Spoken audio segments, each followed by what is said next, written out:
भवतु सहनौ भुनक्तु सह वीर्यं करवावहै तेजस्विनावधीतमस्तु मा विद्विषावहै।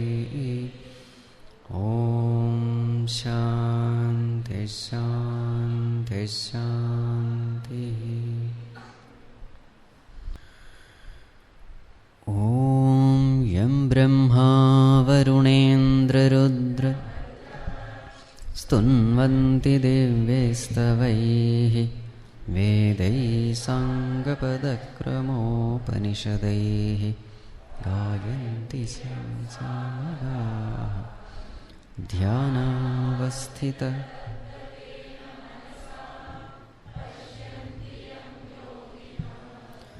यस्यान्तं न विदुःसुरासुरगणाः देवाय तस्मै नमः। So in the first chapter, Arjuna gives all the reasons why they should not fight the war. He almost collapses on the chariot.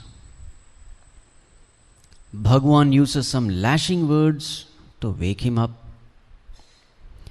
Arjuna again repeats the same arguments. How can I fight with my teacher, with the elders? I think it is better to beg and live than kill these noble ones. But then Arjuna himself realizes that there is a deep confusion within. What is dharma, what is adharma, what is right, what is wrong, what should be done, what should not be done. He realizes his confusion. But one great thing Arjuna does is he completely surrenders unto Bhagavan. The first chapter is called Arjuna Vishada Yoga. Now a question may come, how can Vishada be considered yoga? Vishada means sorrow. Yoga is a science of uniting with the Lord. How can sorrow be considered a yoga? But then the answer given is, it is because of this sorrow that Arjuna surrendered unto Bhagavan. It is because of this sorrow that Arjuna sought this greatest knowledge. So therefore, even this sorrow is a blessing in disguise. Even this sorrow is an auspicious beginning. It is not inauspicious, though superficially it may appear to be inauspicious. So even this Vishada is considered to be yoga because Vishada opens up the door towards yoga. So then Arjuna surrenders completely to Bhagavan, saying, Bhagavan, I am absolutely helpless.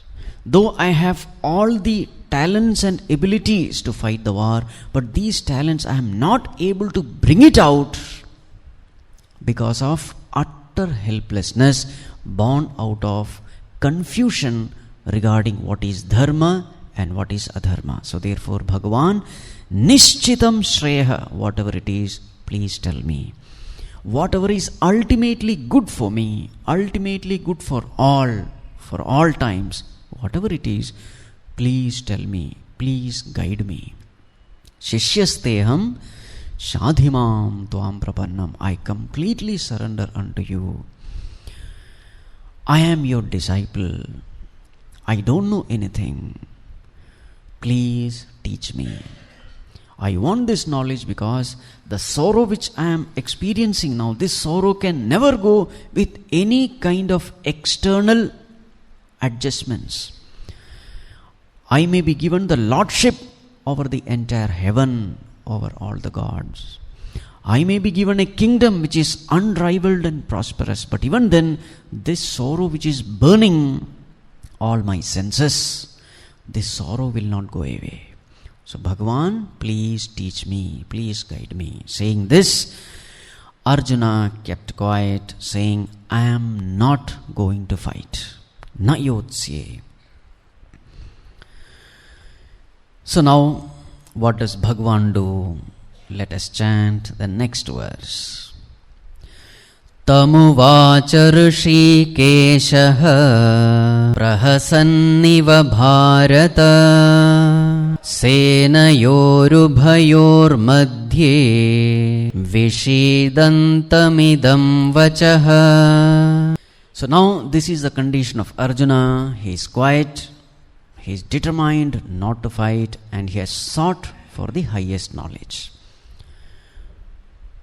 Now Bhagavan, looking at this condition of Arjuna, what is the condition of Arjuna? Senayor ubhayor madhye vishidantam. In the middle of the two armies, what is the condition of Arjuna? Vishidantam, drowning in sorrow. Looking at him, Bhagavan Hrishikeshah, the master of the senses, the Supreme Lord, Prahasan iva, smilingly, idam vachaha uvacha. Bhagavan spoke these words. So now see the condition here. On one side, Arjuna is grieving, crying. On the other side, Bhagavan is smiling. Situation is the same. You just see how two different people are reacting to the same situation. One is crying, other is smiling. Now a question may come, why is Bhagavan smiling? Prahasan niva. Prahasan means smiling. Now the question may come, why Bhagavan is smiling? The answer comes in the next verse actually. But there can be so many reasons why Bhagavan is smiling. Reason number one, just bring into the picture how Arjuna entered into the war field. What did he say? Bhagavan, take the chariot into the center field, the center of the two armies. Let me see how many people have come to fight, who all have come to fight. Now at that time he was full of confidence, courage, fearlessness, bold. This was the Arjuna who entered into the battlefield. Now what is the condition of Arjuna? Totally grieving and crying. There's a stark contrast between the Arjuna who entered into the field and now the condition of Arjuna. It is something like, during Diwali days, you have these firecrackers. So there is a huge bomb or some big firecracker. So everybody is expecting something huge. A terrible sound everybody is expecting. So now you light that firecracker. So you have that string. So now it has caught fire. Now the sparks are coming. Everyone has run away from there. Some of them have closed their ears also. And then what happens? Some sound, gone. Isn't it? This is the condition of Arjuna. World number one warrior coming there to fight, and now it is crying, I will not fight. This may be one reason why Bhagavan smiled. Another reason why Bhagavan smiled is because, as we all know, Arjuna is a very close friend of Bhagavan. So here was this Arjuna, throughout his life he was running around for so many kinds of vidyas. Dhanur Vidya, Astra Vidya, Shastra Vidya. Throughout his life he was busy acquiring varieties of vidyas, including Gandharva Vidya. He got this Gandharva Vidya, the knowledge about science, music, dance, etc. He got it from Sargaloka. His teacher was Chitrasena. He knows how to dance, how to play tabla, mritangam, everything he knows. So throughout his life he was busy with all kinds of apara vidyas. Now for the first time he is showing interest in Paravidya or Atmavidya or Brahmavidya. So Bhagavan was very happy. This might be another reason why Bhagavan is smiling. You want your loved ones to gain the highest, to gain the best. Very many times it happens, the husband or the wife attend satsang, they are attending all Gita classes, but their spouse is just the opposite. Husband is there in the class, wife just doesn't like it. Or wife loves this kind of spiritual discourses, husband is just the opposite. Very rarely we find husband and wife together liking this. So very many times what happens is, the one person who loves this, who knows this value, wants the beloved also to gain this knowledge. Because this is the best. Isn't it? So now Bhagavan, because his dearest friend is Arjuna, Bhagavan smiles because he was happy that at least now he is showing interest in this knowledge. This is another reason why Bhagavan might have smiled. There can be one more reason also. What is that reason? When the patient comes to the doctor, crying, weeping, anxious, worried, describing his physical problems, not knowing what to do, not knowing what kind of disease he is suffering from. And as this patient is describing the symptoms, the diseases of the body, the doctor, as he is listening to these, when the doctor comes to know that, oh, this person is suffering from this, what will the doctor do? The doctor will smile, isn't it? Why that smile? The problem with which he is suffering from, I have the solution. When you have the solution, you smile. When you don't have the solution, you weep. So here is Arjuna weeping and crying because he doesn't know the solution. Here is Bhagavan smiling because he knows what Arjuna is going through. He exactly knows what solution alone can solve this Arjuna disease. That may be one more reason why Bhagavan is smiling. Anyway, Bhagavan smiled and he spoke these words.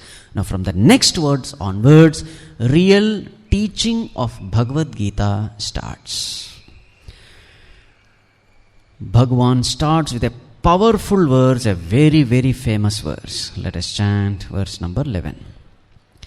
Shri Bhagavanuvacha Ashocyananvashocastvam Prajñāvādanscha bhāshase Gatasu nagatasunṣcha Nānuṣocanti panditaha.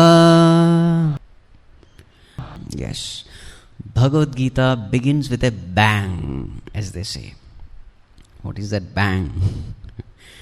Bhagavan smiles, and this is one reason why Bhagavan smiles. Arjuna, actually Bhagavan is making fun of Arjuna. Arjuna, Tvam anvashochaha, you are grieving. Ashocyan, you are grieving for the ungrievable, for those whom you should not grieve for. Ashocyan. You are grieving for the ungrievable. At the same time, on one side you are grieving, on the other side, Prajñāvādanscha bhāshase. You are speaking the words of wisdom. You are speaking like a wise man. So on one side you are speaking like a wise man, on the other side you are grieving. Look at that contrast. Arjuna, shall I tell you one thing? Panditaha na anushocanti. The sign of the wise, the indications of the wise, the sign of wisdom is the wise man never grieves. Gatasun agatasuncha. With regard to gata asun. Gata asu. Asu means prana. Life breath is called asu. So gata asu means what? Those from whom the life breath has gone away, meaning dead people. Gatasun, dead people. Agatasun. Agatasun means what? Not yet dead, still breathing or dying or living. With respect to the living people or non-living people, Panditaha na anusochanti. The wise people don't grieve. This is the sign of wisdom. So what is the sign of wisdom? Absence of grief is the sign of wisdom. Absence of sorrow is the sign of wisdom. Peace, happiness, cheerfulness is the sign of wisdom. Arjuna, in your case, it is very clear. On one side you are speaking as though you are a wise man. On the other side, what are you doing? You are crying. What does it mean? It simply means you are otherwise, not wise. It simply means whatever you are saying is wrong. A person who is wise, he will have right understanding about life. And because he has right understanding about life, his analysis about life's situation will be perfect. It will be right. He will have right analysis of the situations of life, of the problems, of the challenges of life. His analysis will be perfect. And because of perfect analysis, his decisions will be perfect. And because of perfect decisions, his actions will be perfect. And those people who perform perfect actions can never grieve. A person with right understanding about life will have right analysis. Right analysis will lead to right decisions. Right decisions will lead to right actions. For such people who perform right actions, where is the question of grief? Such a person alone can be peaceful in this world, happy in this world. Arjuna, the very fact that you are grieving shows your knowledge is imperfect. Your analysis is imperfect. Your decision is imperfect. Your actions are imperfect. The beauty of the verse is, Bhagavan is here a perfect teacher. What is the job of the teacher? The job of the teacher is place the finger exactly where it pains, where the problem is. Pinpoint the mistake. This is the job of the teacher. The Shishya is wrong somewhere. Because of his wrong judgments, wrong knowledge, he is suffering. What is the job of the teacher? Where exactly are you wrong? But the first step is to prove that the Shishya is wrong. My dear Arjuna, you are wrong. What is the proof? The very fact that you are crying proves that you are wrong. Now Bhagavan is going to explain why Arjuna is wrong. Where Arjuna has made the mistake. The term used here is Panditaha na anusochanti. The wise people, they don't grieve.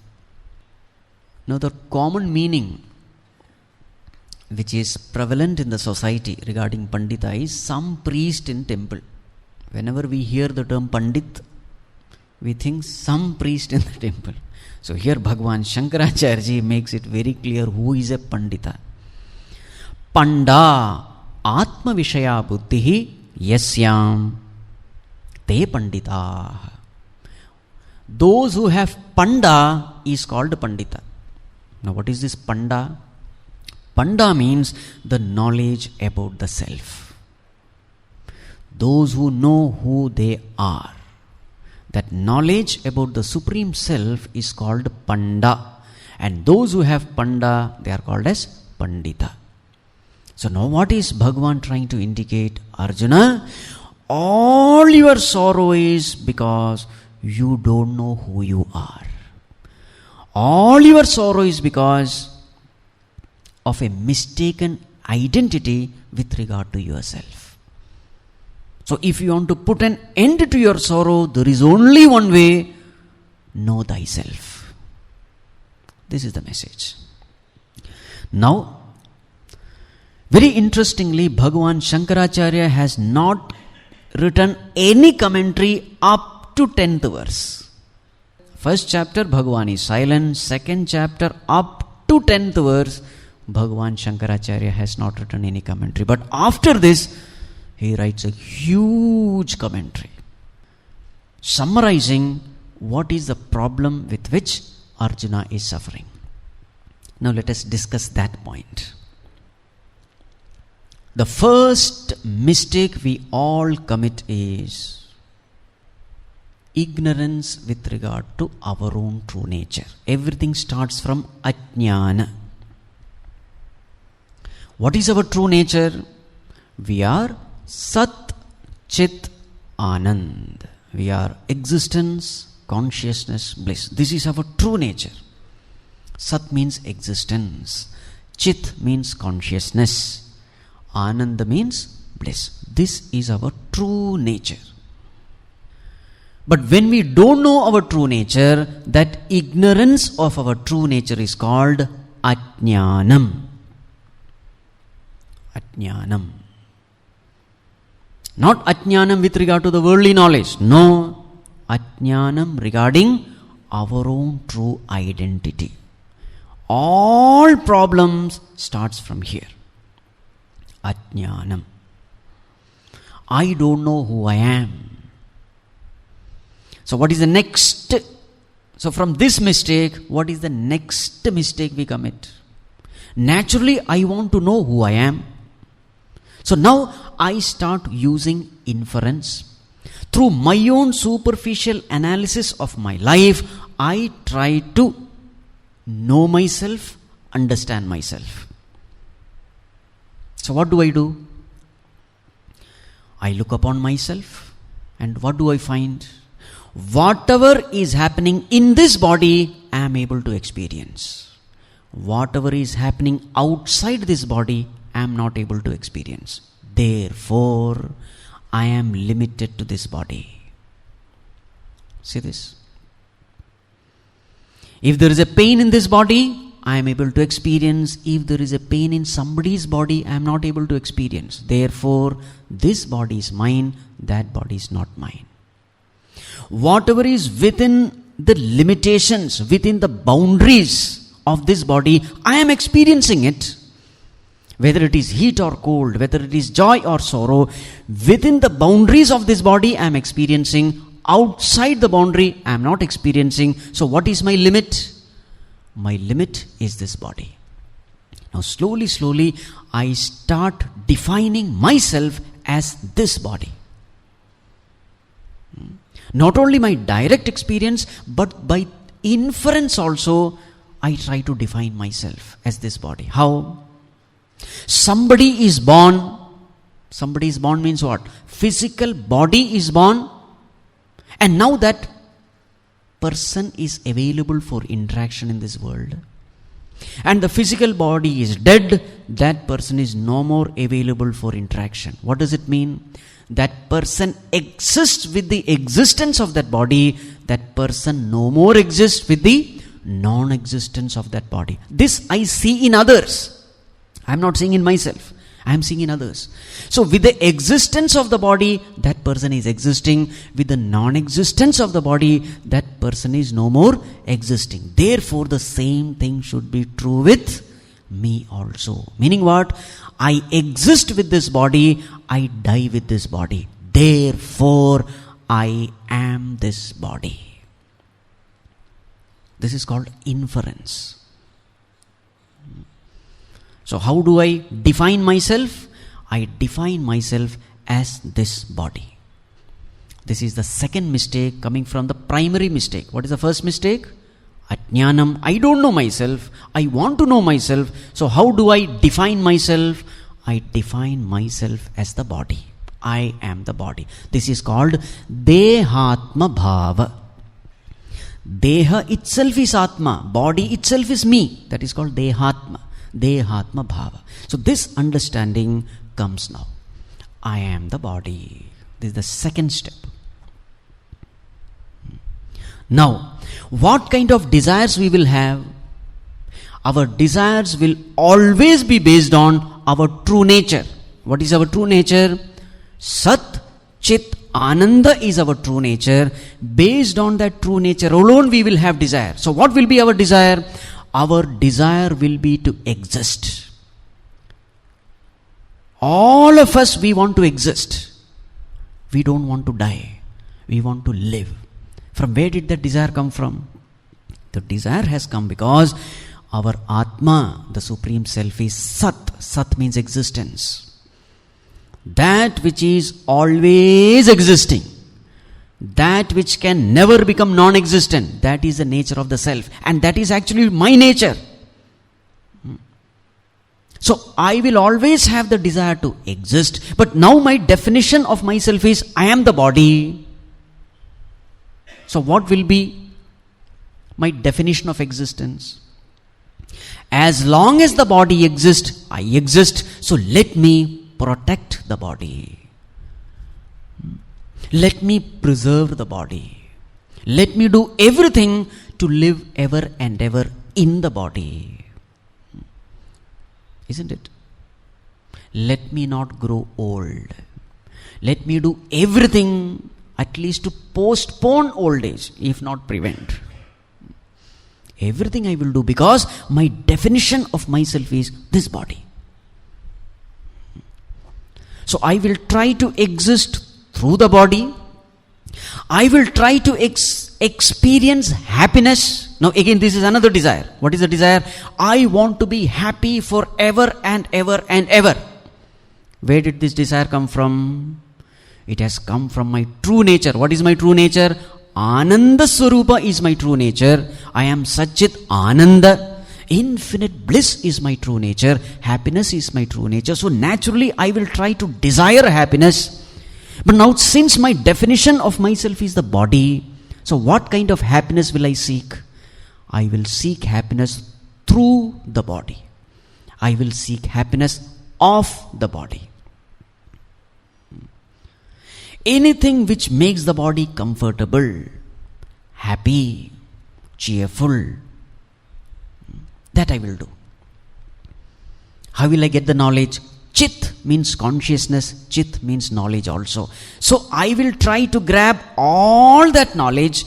I will try to gain all that knowledge which will give me Sat, which will give me Anand. Because I want to exist forever. I want to exist happily forever. I want to exist with infinite happiness, infinite joy, infinite peace. This is what I desire. But the mistake is, I will keep on desiring it in and through the body. Because I consider myself as the body.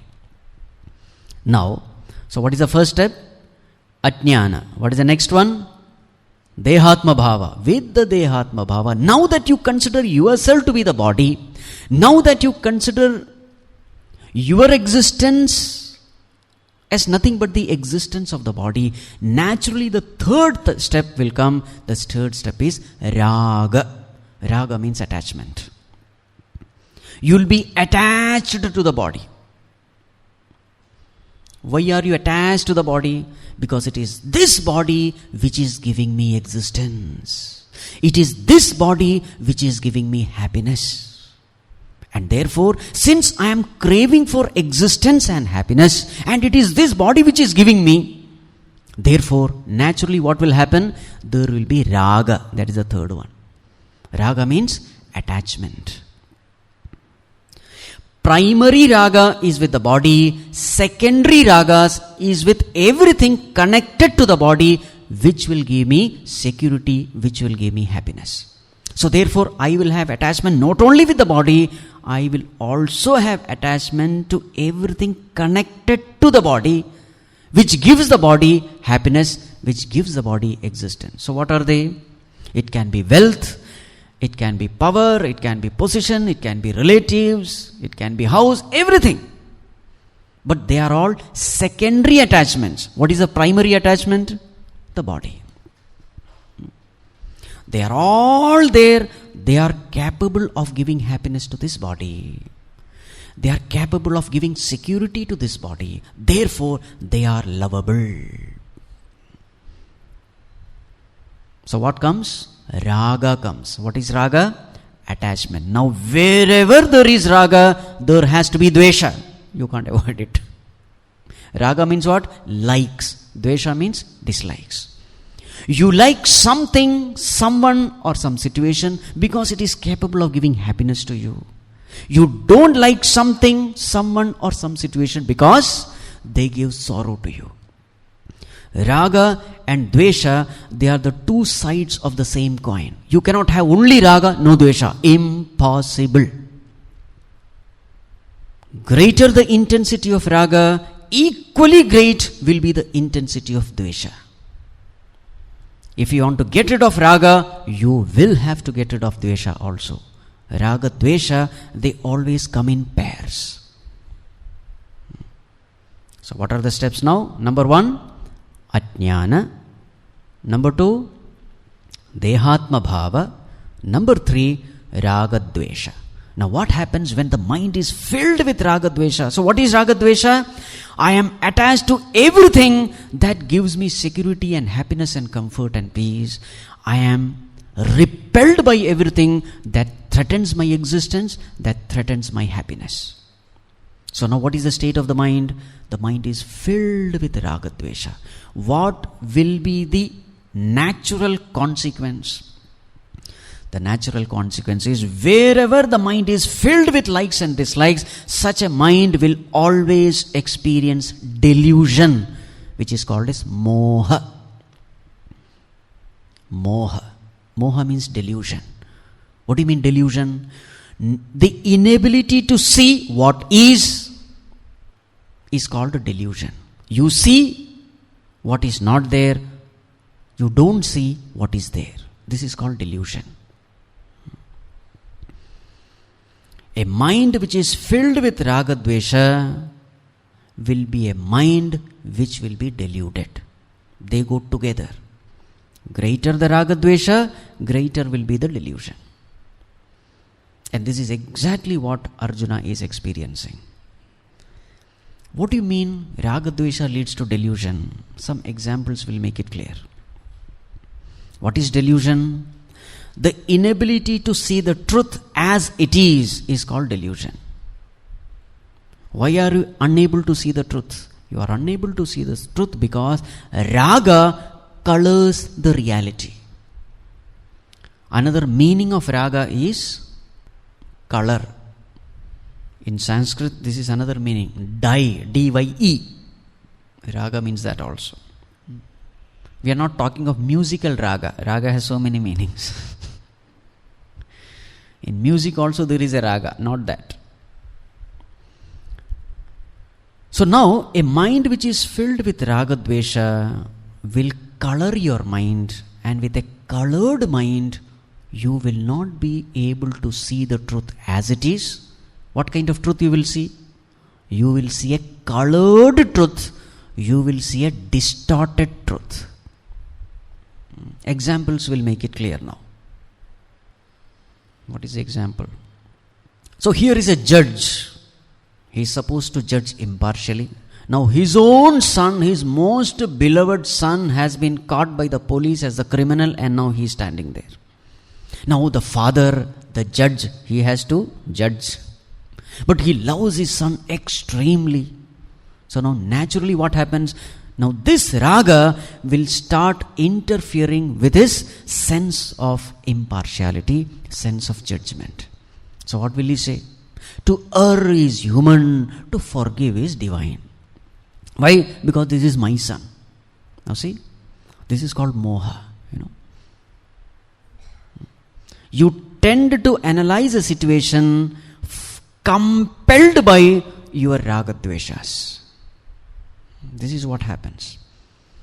Raga, dvesha paralyzes your intellect, paralyzes your discriminating ability.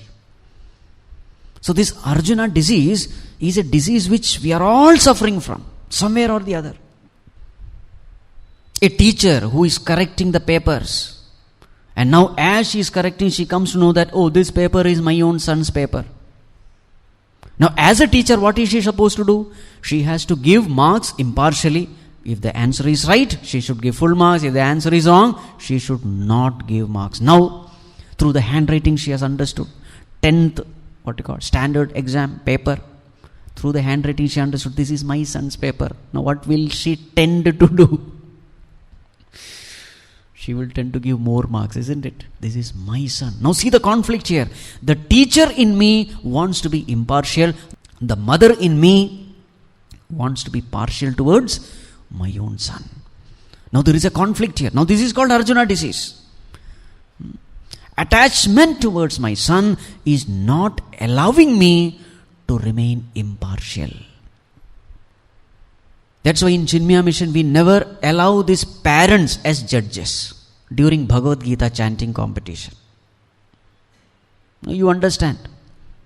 If the judge is his mother, her child is chanting Bhagavad Gita, it is said wherever, what is that? Where love is thick, fault is thin. Is a saying. Where love is thick, fault is thin. So naturally when she hears her child chanting Bhagavad Gita, she will not see any of these faults. Only nice things she will hear. This is the handicap of a intellect which is suffering from the virus of attachment. It just wants to listen what is pleasing to it. It just wants to see what is pleasing to it. It sees the truth in a distorted way. It sees the truth according to its own convenience. Another example. Mother-child example is the best example, because the mother is the one who is so attached to the child. She does everything foolish for the child. So there is this drama competition going on. Her child is there as one of the character in the drama. So in the drama there is this king, there is this queen, there is this minister, there is this hero, heroine, so many things are there. And her child is there in a corner holding one spear. He is the gatekeeper. In a corner. He has no role. His only role is to hold this. Now this mother is clicking camera. Now everybody has got a camera now. So now the mother is focusing. Where will she focus? Will she focus the center stage where all important things are happening? No. Automatically, helplessly, spontaneously, her camera will go towards that fellow who is standing in the corner, doing nothing, looking here, there. Isn't it? Who will be the center character in her camera? Not the king who is sitting in the central stage, but the fellow who is in the corner. After the drama, you ask that mother, Amma, what was the story about in that drama? She is not aware. The only thing I know is this fellow is there standing as a guard. Maybe he is the most important fellow. Are you able to understand how this raga makes you mudha? The one who is having moha is called mudha. Raga, intense attachment, makes you paralyzed. You are helpless. You are not able to think clearly. What is very clearly visible for others, you are not able to see. You are in your own hallucination, your own imagination. You have created a castle of foolishness where you are the king. This is moha. You are seeing what is not there. You are not seeing what is there. And this is exactly what Arjuna is facing now. He is actually a Kshatriya. What is his duty? To fight against unrighteousness, to fight for righteousness, that is his duty. He has come to the war field as a Kshatriya, as an army man. He has not come to the war field as a family man. But now what is he doing? His all arguments are the arguments of a family man, not as an army man. See that? All of us, we have different roles to play in the society. Some roles are higher, some roles are lower. The roles which are connected to the nation, those roles are higher roles. For example, Arjuna, his higher role is the role in which he has to discharge the responsibility, keeping in mind the citizens of the nation. That's a bigger role. The army role is a bigger role. Family role is a smaller role. When there is a conflict between the bigger role and the smaller role, which one should you adopt? Whenever there is a conflict. Now exactly that is happening in Arjuna's case. The family role is coming in conflict with the bigger role, the army role. Army role asks him to fight. Family role asks him to withdraw. Now which one should he take?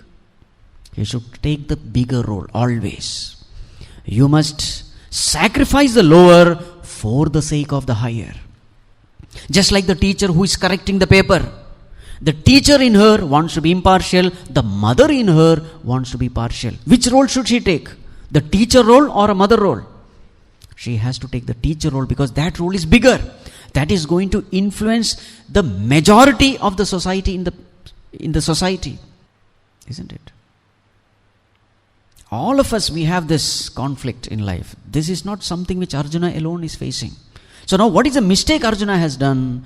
Now he is acting and thinking, remaining in the family role, not remaining in the army role. This is the mistake he is doing. Higher is discarded for the sake of the lower. So that is why always you will see this term, Swajanam, Swajanam. He is constantly saying the same thing, Swajanam. Swajanam means what? My people. I am theirs, they are mine. All these things show how much attached he was, how because of attachment his thinking has gone off. Very many times we experience this. And now what is the result of this moha? Moha will force you to do paradharma. This is the next one. What is not your duty, you will start doing it. What is your duty, you will start escaping from it. You will not do it. Swadharma you will not do. Moha will force you to do paradharma. And that is exactly what Arjuna is doing. Arjuna is saying, I will not fight. It is far better if I go and take bhiksha. Arey, bhiksha is not your job. Bhiksha is meant for sannyasis. Bhiksha for you is paradharma. What is your swadharma? Your swadharma is to fight, not take bhiksha. It is far better if I go and take bhiksha and live on alms. Fool. You are doing paradharma now. A brahmachari has a right to take bhiksha. A sannyasi has a right to take bhiksha. A grihastha has no right to take bhiksha. Especially a kshatriya has absolutely no right to take bhiksha. Now he is saying, I will do that. See that? It is paradharma. Suppose there is a person. His higher officer, he is forcing him to become corrupt. Asking him to take bribes. Forcing him to take all the improper, illegal, immoral measures. What should he do? The higher officer is asking him to do. Now this person thinks the pros and cons. If I don't listen to him, if I displease him, what will happen? I will lose my job. If I lose my job, how will I take care of my wife and children? You see that? Very many times people come and describe. It's a very, prestigious job. Thousands and thousands of people are waiting to get that job and you have got it. And unfortunately you have a boss. What kind of boss? Who is corrupt and who wants you to assist him in his corruption. what will you do? Now suddenly you also will have Arjuna disease. But in majority of the cases there is no disease, because happily the person joins hands with him. Then there is no disease then. If you are compromising, then there is no disease. The moment you try to oppose it, go against it, no, come what may, I am not going to compromise with a higher principle. Even if the job goes away, it doesn't matter. Lord will take care. If this is your thing, hats off to you. But normally what do we do? Moha is there. If I lose my job, how will I take care of my wife and children? So what to do? Better assist him. Then comes paradharma. See that? Ajnana. Next one. Dehatma bhavana. Next one. Raga. Next one. Moha. Raga dvesha together. Raga dvesha. Then moha. Next what? Paradharma. What should be the next? The next is choicelessly shoka, sorrow. And this is what Arjuna is facing now. See the sequence. When you do what you are not supposed to do, when you compromise with the higher principles of life, when you are unrighteous, helplessly, you will experience only one emotion, and that is sorrow. You have no choice. Anyone who compromises with the higher values has no choice but to remain miserable. Shoka is the consequence of the wrong actions, of the wrong decisions, of the wrong analysis of life. The end result is shoka. A person who lives a corrupt life, immoral life, illegal life, look at his condition. Shoka at 3 levels. Adhyatmika level, Adi Bhautika level, Adi Devika level. All the levels he will experience only sorrow. When you are corrupt, your own mind is not at peace. That itself is shoka. When you are corrupt, someday or the other you will be caught. The higher officer is caught, along with you are also caught. So what happens? At the Adi Bhautika level also you experience shoka. You are put into jail, all your name, fame, everything gone. In the newspaper, big letters, your name come. What is that? Nothing but shoka only. Humiliation, isn't it? And there are some news channels, thousands and thousands of times they will show the same thing again and again. They will ensure that the people never forget, even after their death. See that? Just imagine the amount of humiliation, that pain which that person is suffering when he sees all this. Shoka at the mind level, shoka at the worldly level. Of course, after death also shoka alone, because he has done all adharmic actions. Isn't it? What will the result? Not Swarga, but Naraka only. Guarantee. Shoka at all the levels. Now the question is, let us go back. What is the cause of this shoka? Step by step you go back. The cause of shoka is moha. Cause of moha is ragadvesha.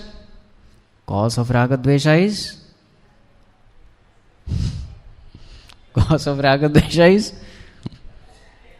dehatma bhavana. And cause of dehatma bhavana is ajnana. So if you want to uproot shoka, uproot means what? Once again it should never come. We are not talking of temporary methods. Suppose there is a tree. You keep on clipping the leaves and branches and twigs. The tree is not going to die. If you want to kill that tree, destroy that tree, what you have to do? From the very root, you have to solve the problem. Isn't it? In the same way, from the very root, if you have to solve, you have to put an end to the sorrow, shoka, where should you go? Go to the root. And what is there in the root? Ajnana is there. So therefore, now Bhagavan is trying to solve this problem from the root. So what is the only solution for Ajnana? Jnana is the solution. If the problem is at Jnana, Jnana alone can be the solution. With this purpose, now Bhagavan enters into Jnana Yoga, which is called as Sankhya Yoga. Is it clear? Now let us proceed. With this intention, now Bhagavan is going to give Jnana to Arjuna. What is Jnana? That you are not this body, you are none other than Sat Chit Ananda Atma. This is in short Jnana. This is what Bhagavan is going to give now. Now let us see the next verse. Verse number 12. Natvevaham jatu nasam natvam neme janadhipaha na chaiva na bhavishyamaha sarve vayamatah param. So from here, verse number 12 to 25, Bhagavan gives this self-knowledge. And that's why this chapter is named as Sankhya Yoga. What is the meaning of Sankhya? Atma, the Supreme Self, the knowledge of the Supreme Self. So from verse number 12 to 25, that is the topic. So what does Bhagavan say? Arjuna, Natu eva aham jatu nasam natvam na ime janadhipaha. Arjuna, there was never a time when I, you, or these janadhipas, these kings, were not there. There was never a time when I, you, or these kings who have assembled to fight the war, there was never a time when we were not there. Nachaiva na bhavishyamaha sarve vayam atah param. Again, there will never be a time in the future when we will not be there. There was never a time when we were not there. There will never be a time when we will not be there. Meaning what? In the past also we were there. In the present anyway you are seeing we are there. In the future also we will be there. What does it mean? It means we are immortal in reality. Actually speaking, there is no death. This is the point. Arjuna, actually speaking, nobody is going to die. Deathlessness is our nature. Immortality is our nature. Bhagavan, what is the proof? Your own experience can be your proof. Now Bhagavan gives a beautiful example which can be a proof for our deathlessness, which is the next verse. Verse number 13.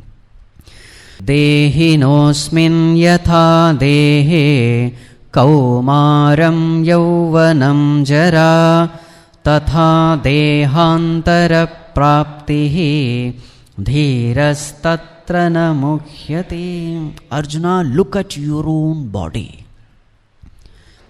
Asmin dehe, in this body you can experience that. Only if you are little observant, little careful. What is happening in your body? Asmin dehe. What is happening? Kaumaram, yauvanam, jara. These are the different stages of the body. Kaumaram, what is called as the childhood. So all of us, we have experienced this state, isn't it? There was a time when the physical body was in that stage of childhood. Then yauvanam, you became adult, young. You came to that what you call youth stage, yauvanam. And later on, the very same body, jara, old age. Now Bhagavan is giving an experiential proof to indicate that actually speaking we don't die.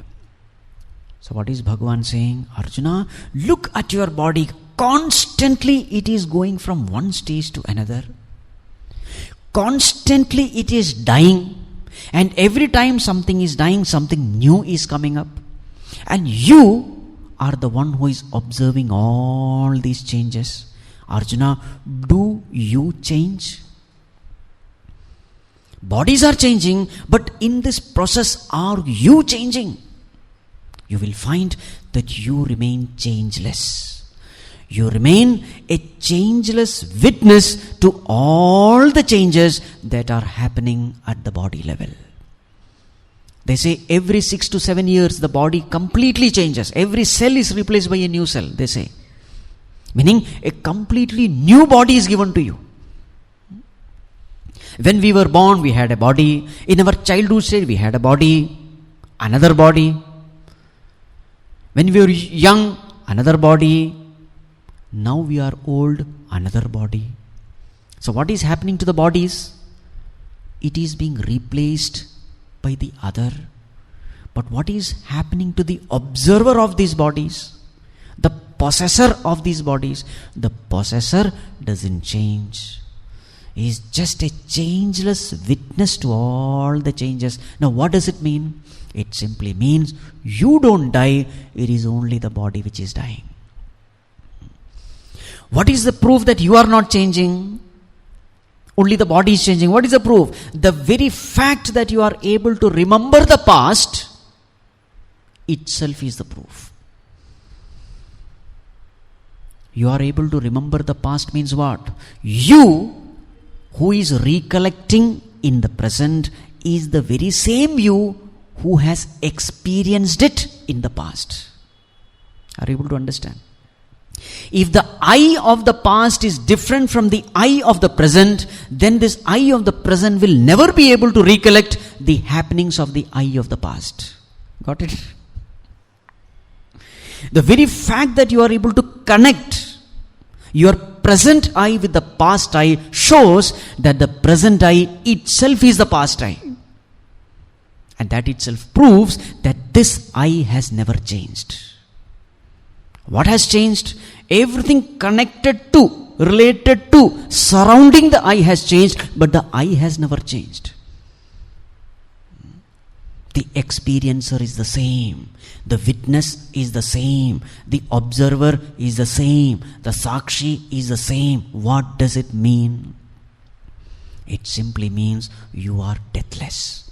Now Bhagavan says, if this much is true, that each and every body is going and new body is coming, if this much is true, why don't extend this logic to one more step? What is the next step? Tatha deha antara prapti. This is the next stage. What is the next stage? Body dropping dead. So what should happen to this I, the witness? It should remain. Why? Because all this time when the body was changing, this I remained unchanged. So naturally, by logic, what should it lead to? The body will drop dead, but this I will remain unchanged. It is just a logical extension. Even while living, bodies are dying so many times. At that time, the I remained changeless. So this I will remain changeless even when the physical body drops dead. Therefore, dhiraha tatra na muhyati. The wise people. Dhiraha here doesn't mean courageous man. Dhi, the one who has dhi is called dhira. Dhi means intelligence, wisdom, the man of wisdom. The very same Pandita earlier is called as dhira here. Dhiraha tatra na muhyati. Wise man is never deluded. Regarding what? Regarding the identity about himself. As far as others are concerned, they are all totally deluded. What is the delusion? I am this physical body. Whereas, what is the knowledge about this wise man? I am not the body, I am the observer of the body. I am that consciousness in the light of which I am conscious of this body. Body is an object, I am the subject. The body is the scene. It is a drishya vastu. I am the drashta. This knowledge that dhira purusha, the wise man, has. Therefore, there is no delusion. And therefore, there is no grief also. Nanu shochanti panditaha, always related to it. Why do you grieve? You grieve because you think you will die. Actually speaking, there is no death. And when there is no death, why should you grieve? So what is the difference between a wise man and an ignorant man? The difference is only this: wise person knows himself, the ignorant person doesn't know himself. Arjuna, this is the cause of your sorrow. You don't know who you are. You think you are the body. And in the battlefield, you think you are going to kill so many people, or others are going to kill you. You are just looking the whole thing from the bodily standpoint. You are not seeing from the highest standpoint, and that is why you are grieving. Whereas a wise person, he never grieves. Why? Because he knows that even when the body dies, I remain deathless. And whatever I need in life, Sat, existence, Chit, consciousness, Anand, bliss, everything is the nature of this self. So I don't have to beg it from the body, it is already myself. Whatever I need, it is there already in me. So therefore, what is the need of grieving? I want to exist forever and ever and ever. I don't have to desire it because it is my nature. I want infinite happiness. I don't have to desire it because it is my nature. Therefore, dhiraha tatra na mukhyati. The wise person is never deluded. So what is the greatness of this wise person?